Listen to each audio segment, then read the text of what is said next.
Bangarpet APMC ಮಾರ್ಕೆಟ್ನಲ್ಲಿ ತರತರದ ತರಕಾರಿ ಖರೀದಿಸಲು ಭೇಟಿ ಕೊಡಿ. ಇಫೈ ನ್ಯೂಸ್ಗೆ ಸ್ವಾಗತ.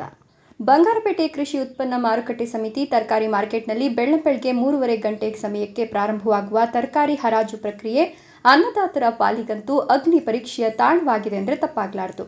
ಬಂಗಾರಪೇಟೆ ತಾಲೂಕಿನ ನಾನಾ ಮೂಲೆಗಳಿಂದ ಚುಮು ಚಳಿಯಲ್ಲಿ ತಾವು ಬೆಳೆದ ನಾನಾ ತರಹದ ತರಕಾರಿಗಳನ್ನು ತಂದು ಮಾರಾಟ ಮಾಡುವ ಕೇಂದ್ರ. ಇಲ್ಲಿ ರೈತರ ತರಕಾರಿಗಳನ್ನು ಕಮಿಷನ್ ಏಜೆಂಟ್ ಪರವಾನಗಿ ಹೊಂದಿರುವ ಅಂಗಡಿ ಮಾಲೀಕರು, ತರಕಾರಿ ಮಾರಾಟ ಮಾಡುವ ಅಂಗಡಿಯವರಿಗೆ, ಹೋಟೆಲ್ ಮಾಲೀಕರಿಗೆ ಒಳಗೊಂಡಂತೆ ಬಂಗಾರಪೇಟೆ ತಾಲೂಕು ಮಾತ್ರವಲ್ಲದೆ ಜಿಲ್ಲೆಯ ವಿವಿಧ ಭಾಗಗಳಿಂದ ತರಕಾರಿ ಮಾರಾಟ ಮಾಡುವ ಮಾಲೀಕರು ಖರೀದಿಸುವ ವಾಡಿಕೆ ಇದೆ. ಕೋಲಾರ ಜಿಲ್ಲೆಯ ಕೋಲಾರ, ಮಾಲೂರು, ಕೆಜಿಎಫ್ ಮಾರುಕಟ್ಟೆಗೆ ಹೋಲಿಕೆ ಮಾಡಿದರೆ ಬಂಗಾರಪೇಟೆ ತರಕಾರಿ ಮಾರ್ಕೆಟ್ ವಹಿವಾಟು ಸ್ವಲ್ಪ ಕಡಿಮೆನೆ. ಆದರೂ ಸಹ ಬಂಗಾರಪೇಟೆ ಸರ್ಕಾರಿ ಮಾರ್ಕೆಟ್ನಲ್ಲಿ ಎಲ್ಲ ತರಹದ ತರಕಾರಿಗಳು ಲಭ್ಯ ಇದೆ. ಸೂರ್ಯೋದಯಕ್ಕೂ ಮುನ್ನವೇ ಒಂದು ದಿನಕ್ಕೆ ಲಕ್ಷಾಂತರ ರೂಪಾಯಿ ತರಕಾರಿ ಹರಾಜು ಪ್ರಕ್ರಿಯೆ ನಡೆದಿದೆ.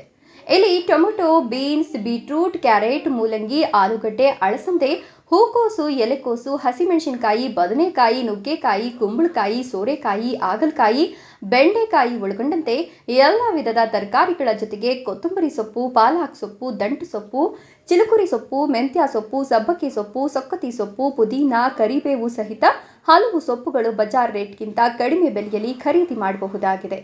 ತರಕಾರಿ ಸೊಪ್ಪು ಮಾತ್ರವಲ್ಲದೆ ಈರುಳ್ಳಿ, ಬೆಳ್ಳುಳ್ಳಿ, ಶುಂಠಿ, ಮಾವಿನ ಹಣ್ಣು, ಬಾಳೆಹಣ್ಣು, ಪಪ್ಪಾಯಿ ಜೊತೆಗೆ ನಿಂಬೆಹಣ್ಣನ್ನು ಸಹ ರೈತರು ತಂದು ಇಲ್ಲಿ ಮಾರಾಟ ಮಾಡ್ತಾರೆ. 15ಕ್ಕೂ ಅಧಿಕ ಕಮಿಷನ್ ಅಂಗಡಿಗಳಿದ್ದು ಅಂಗಡಿಗಳ ಮೂಲಕ ರೈತರ ತರಕಾರಿ ಹರಾಜಾಗ್ತದೆ. ತರಕಾರಿ ಸೇಲಾದ ಬಳಿಕ ಎಪಿಎಂಸಿ ಗೇಟ್ ಶುಲ್ಕ, ಏಜೆಂಟರ ಕಮಿಷನ್ ಕಟ್ಟಾಗಿ ರೈತರಿಗೆ ಉಳಿಕೆ ಮೊತ್ತ ತಲುಪಲಿದೆ. Tumatagere Shivaraju M, ಇಫೈ news, Bangarpet.